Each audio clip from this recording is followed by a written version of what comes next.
What is going on, everybody? Welcome back to the channel. I am your host, Slackers, bringing you guys our next matchup in the Everyone Is Here tournament. Really quick, second video coming out today. It's our raid boss from last week with the community. It's a pretty good one. You know, it's a Valentine's themed one because lovey-dovey crap and all that sort of nonsense. But another raid boss video later today, and then raid boss the next fight tomorrow. Gonna be another good one. I got one of the better trained. One of the top trained raid bosses that I've done so far, and that'll be tomorrow. If you want to join that, click the link in the description. You guys will get the information and details in there. But anyway, back to the matter at hand.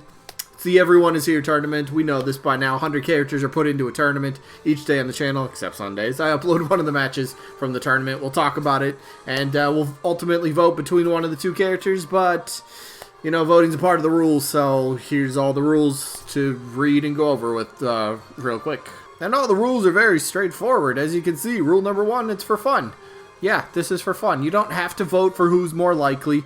Always vote for who you personally would rather have between the two characters that are in the matchup. It's all good. It's for fun. That's what we got all sorts of weird characters in here.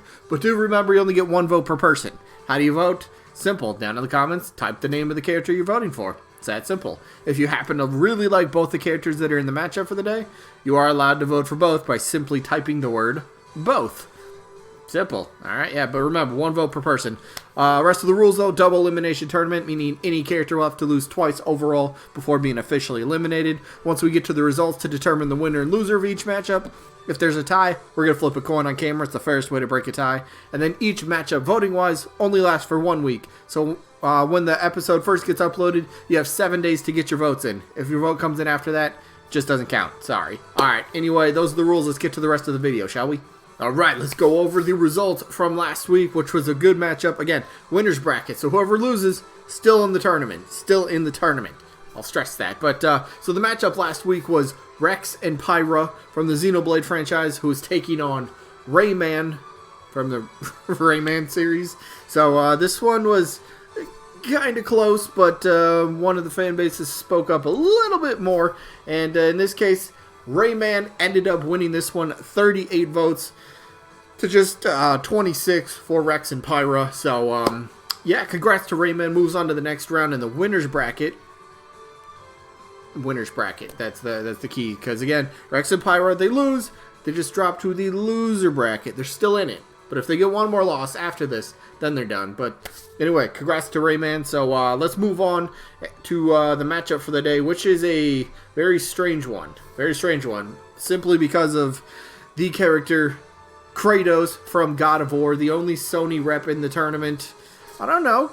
Does PlayStation kind of have a chance to have a character in Smash Bros? Could it be Kratos of all characters? Potentially. But what about his opponent? Isaac from the Golden Sun franchise.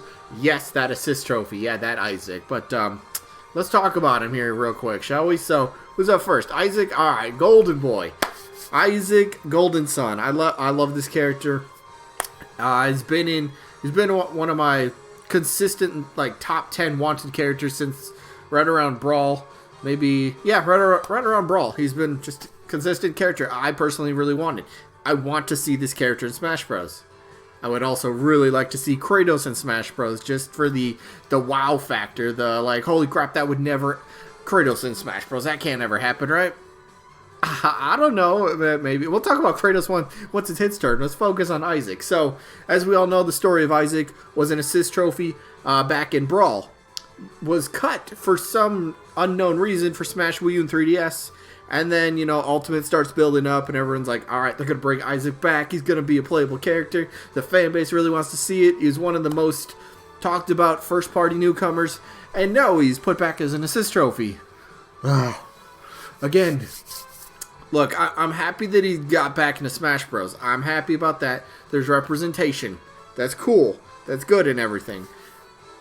But let me talk about his assist trophy real quick. As we all know, he's the assist trophy, but the work on his character, his model obviously got upgraded in graphics and look and everything, and then animations and attacks. Everything just got like updated and just added upon, which was fantastic. So before in Brawl, it was just the synergy hand that came out and just kind of pushed you. Now he still has the push. It can grab. It can come down and slam you when it's when you're on the stage or whatever. So they put a lot more work into Isaac, which is kind of cool. I don't know if that's kind of their way of saying, hey, sorry he got cut. You know, the development team, if that's kind of the way they're like, oh, we're sorry about that. Here, he's back, and he does a little bit more. Or maybe they were kind of saying, you know what, there's some good potential here.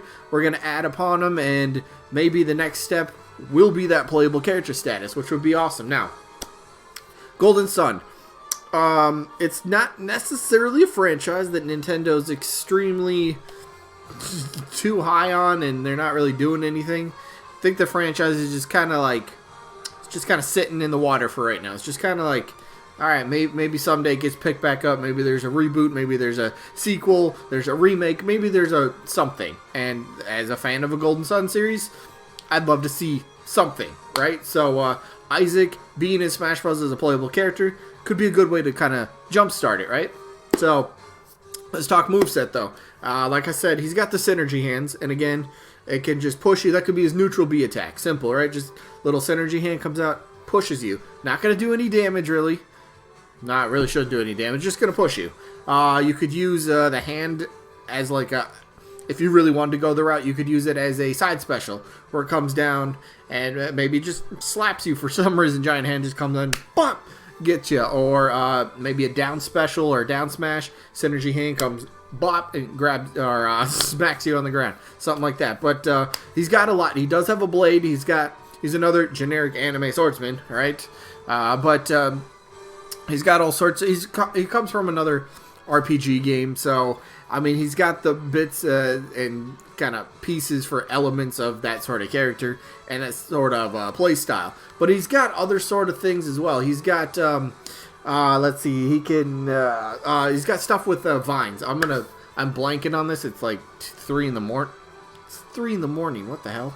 But it's he's got moves with vines that can come out. So the vines, he can actually use the vines to kind of climb up. So you could use that potentially as a recovery, or you could use it as kind of a down special where vines would shoot sideways, and it's just kind of like a viney sort of. It's kind of like a weapon, you know.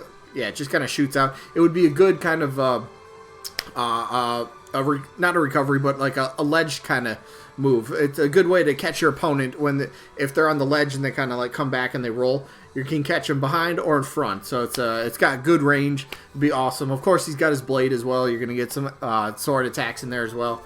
But overall, Isaac, look, he's one of the more requested assist trophies to be upgraded. He's definitely in the top 5, maybe the top 3, depending on who you talk to. So, yeah, if assist trophies for some reason do get a playable upgrade or an upgradable how am I trying to put that? If there's any assist trophy that will get upgraded to the playable status, Isaac has to be in the conversation for sure. Again, by Smash Ultimate, before he was officially revealed as an assist trophy. Sadly, again, he was one of the more talked about, one of the more speculated first-party characters to get in Smash Bros. So the community kind of expects it to a degree. The fans still want to see it, so I don't know. Maybe it can happen, but we got to have that miracle of an assist trophy being upgraded in the first place. Could happen. I don't know. Assist trophies being upgraded, that's still kind of a fan rule in a way, right? I don't know, we could whatever. But Isaac, I think he's got a decent chance eventually. Maybe it's Smash DLC, I don't know. Let's talk about another character, though, that would be just so way out of left field, but like would be such a huge get. Like this people will view the Fighter Pass, especially Fighter Pass 2. People will view the Fighter Pass 2 based on one character. If there's one character that will either make a roster or that will either make the Fighter Pass, Kratos could be that character. Very well known, comes from a third-party competitor, we'll say, because Nintendo doesn't necessarily say that they're competing with Microsoft and Sony in this regard. They're just kind of... Nintendo does their own thing, right? Now, Nintendo and Sony and Microsoft, they all got their rivalry. We know that. But what we got a Microsoft character with Banjo, which was fantastic. My favorite, that was Banjo's hands down my favorite addition in Fighter Pass 1. It's the character I played the most. But what if for Fighter Pass 2 we get a PlayStation character? Now, all right, let's go Kratos. Arguably, like PlayStation, they got a pretty decent, they got a good a backlog, a great collection of IPs and characters that are recognizable. They had their own version of Smash Bros. With PlayStation All-Stars, which I hope gets a sequel for PlayStation 5. That'd be tremendous. I would love to do like stuff on that for the game. That'd be perfect. But Kratos, arguably one of one of PlayStation's most recognized characters. I mean, you got other characters like Nathan Drake, obviously Kratos, Sackboy, Ratchet and Clank, Sly Cooper, Jack and Daxter, Joel and Ellie from The Last of Us, Aloy potentially from... I'm going way too far into the PlayStation characters, but they got a lot to choose from. But Kratos, again, very well known, God of War, one of the biggest IPs for Sony. And there's rumors going around. I think... Oh, I was reading the article and I didn't bring it up, did I? I seen an article though that one of like a game designer or a producer or something like that that worked on God of War for the PlayStation 4. They said that a sequel is in the works. So I mean, could you imagine if God of War, would it be God of War 2? I don't even know how. What would? Well, can you have a second God of War 2? How would that even work? The next God of War game, if that ends up becoming a early release cycle for the PlayStation 5. Maybe Nintendo wanted to like kind of sync it up in a way to kind of help promote it for whatever reason, you know. Maybe that was part of the negotiations that Nintendo and Sony could hypothetically have for the character. So, I mean, Kratos has his moveset, right? He's got his axe, which would be phenomenal as a awesome move, right? Neutral special. It's an axe. You can end up swinging it and, you know, doing axe slashes and stuff. But neutral special. You chuck it. And the cool thing is, when you chuck it, it ends up just kind of, it'll stay wherever. So you throw it, and if it hits the opponent, boom, it hits the opponent. But it just kind of, maybe it just kind of sits where it is. But then you can press the neutral special again, and the axe will end up returning to you. And, you know, so it'd be kind of a, you know, it just fits the character very well. He's got his shield. You can block stuff. He's had spears. He's had all sorts of other awesome weapons. Hand-to-hand combat. He can throw uppercuts and punches, kicks, and that sort of stuff. You could get some really interesting just dynamics for a final smash. I'm not sure exactly what I would go with off the top of my head, but there is a lot of potential. Again, he was in PlayStation's version of Smash Bros.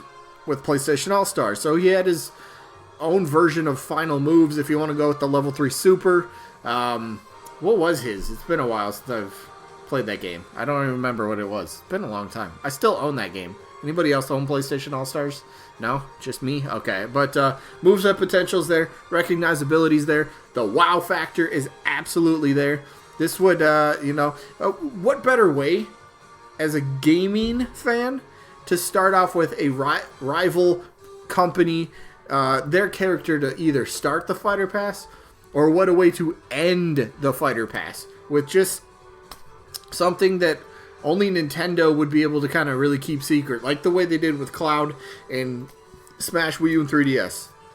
Kind of do the same thing, just have maybe, I don't know, small team work on it, or kind of the way that they were able to keep Byleth a secret. Do that again. Again, leaks get out all the time. Hopefully, we don't really get spoiled too much, but come on, what a way to either start or potentially finish a Fighter Pass with Kratos, the God of War. I know he's a little...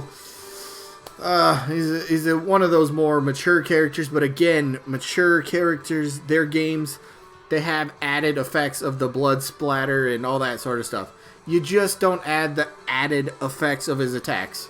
He's not going to be like slashing Mario in half and, you know, you're not going to see everything spilling out. No, it's just going to be axe slash. Just like how we have sword slashes in Smash Bros. All the time. It's just a little slash. There's no added effects, okay? It's simple. You just remove that. You remove the mature sort of content that comes with it. So, it's already been in a Smash Bros. Style of game. without the added effects, keep in mind. So I think you could make him work in Smash Bros. Absolutely. But for me, this one, I've just wanted Isaac. I would love to see Kratos. I would love to see Kratos in Smash Bros. Fighting against Mario. I mean, come on. If you're a gaming fan, maybe you're not even a God of War fan, but how can you pass that up? Argue one of gaming's biggest known characters in Kratos. How would you not want that? How would you not want to see the potential matchups? That's what Smash delivers to us as fans. All these different universes coming together. Maybe you don't like some of the universes in there. I mean, odds are no one's going to like the entire roster, right? Fire Emblem. But as a gaming fan, no, I couldn't pass up Kratos. So I'm not saying no to Kratos. It's just I'm voting Isaac just because he's been a character I've wanted to see a lot longer. So Isaac gets my vote. Kratos might end up winning this one just because of the why not factor. But that is going to be it for this one. Let me know who you guys are voting for down in the comments. Kratos, Isaac, or both. They're all fine options. Anyway, little sneak peek for tomorrow's episode. Tomorrow's matchup is going to be Agumon from the Digimon series, who can have a very fun mechanic to his playstyle. But his opponent, the mayor of the world, the mayor of the earth, the mayor of something, Mike Hager from the Final Fight series. So we'll see how that one plays out. And then we'll get the results of, who is it, Pauline? Yes, the results of Pauline, who was taking on Phoenix Wright. So that is for tomorrow. Today's wrapping up. Hope you guys enjoyed as always. And hopefully we'll catch you on the next one. Peace out, everybody.